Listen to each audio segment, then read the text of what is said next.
welcome back to my channel.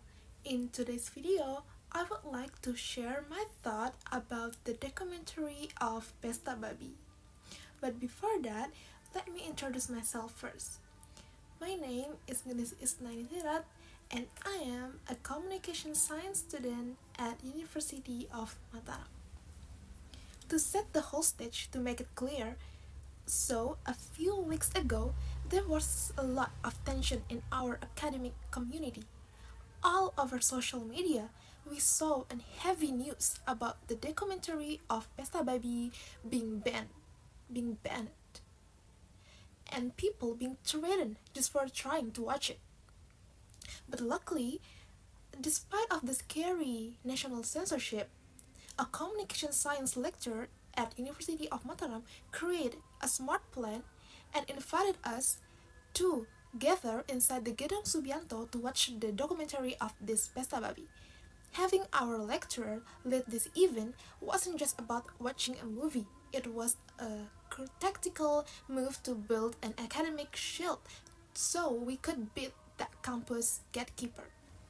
The censorship, another screening before that happened in the same university before our screening, who I can say it succeed. It proves one thing, that Pesta Babi, it exposed the fact how elites try to hide the truth, the reality about this documentary shows how national strategic projects, or we can call it PSN, are destroying the land of the many tribes in Papua.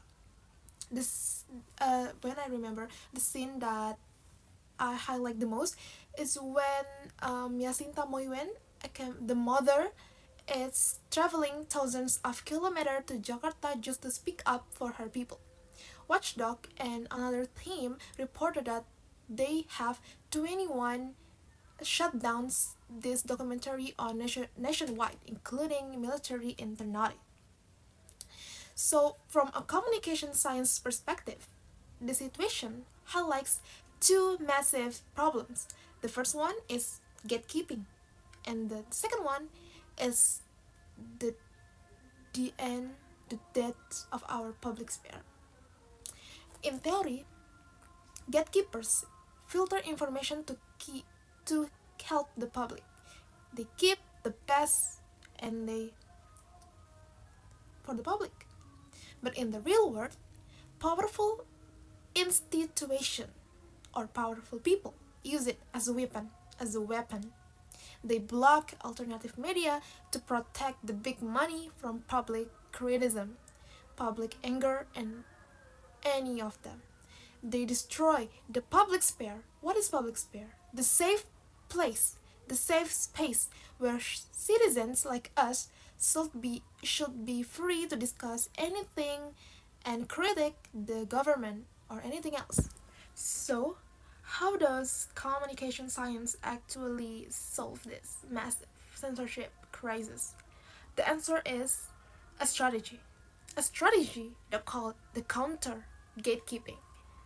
So, when the powerful people, like the government and anything else, block the media that we like to screening the film, we don't just give up.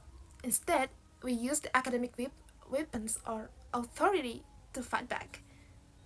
Well, because our lecturer led the event at the Gedung Subianto, campus didn't dare to stop the screening because they know we are have that authority. The lecturer have the authority to let the screening begin. They knew they couldn't fight among academic freedom. Looking ahead, the future of communication science has to change.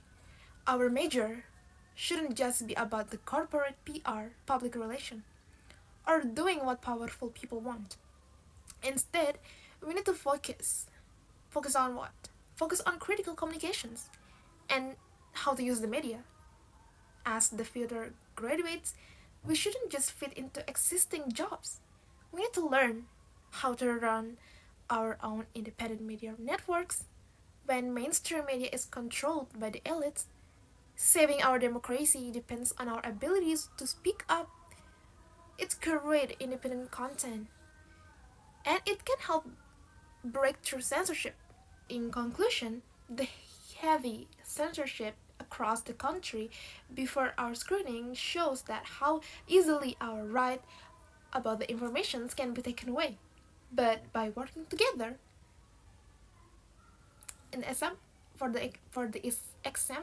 from the lecturer, with our lecturer inside the Gedung Subianto, our smart plan successfully broke through that barrier.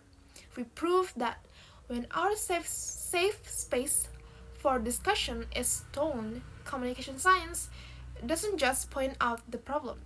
It gives us a real strategy to take it back.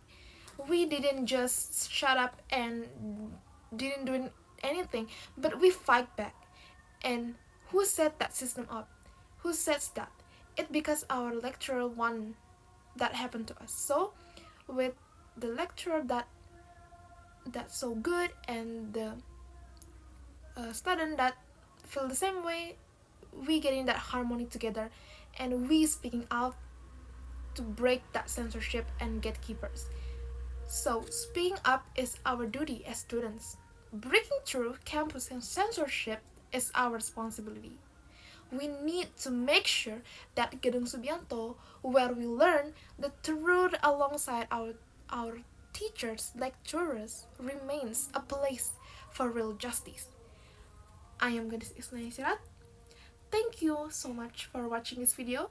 If you like this analysis, please hit the like button and please drop your thought in the comments below so we can keep discuss about this topic. Thank you and see you in the next video.